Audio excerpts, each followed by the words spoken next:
আজ আমার অফিস থেকে বেরোতে একটু দেরি হয়ে গেছে, তাই তাড়াহুড়ো করছি যাতে ট্রেনটা না বেরিয়ে যায়। আমি আর অনামিকা যদিও একসাথে স্টেশনে আসি, কিন্তু আজ অনামিকা আমার একটু আগেই বেরিয়েছে।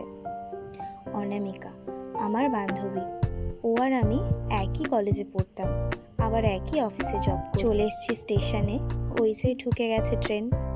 তবে এটি আমার গন্তব্যে যাওয়ার ট্রেন নয়, এটি হাওড়া ব্যান্ডেলগামী একটি লোকাল ট্রেন। এই ট্রেনটাতে ধরে আমাকে চন্দননগর, শ্রীরামপুর কিংবা চুঁচুড়া যেতে হবে।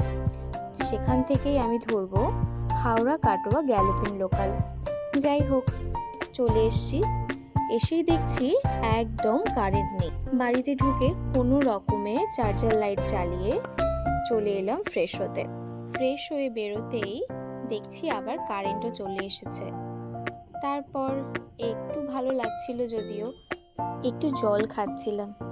খেতে খেতে দেখছি পেছন থেকে বাবাই ঘুরঘুর করছে, তাই ওকে একটু আদর করে বাকি জলটা শেষ করে ঘুমোতে চলে গেলাম।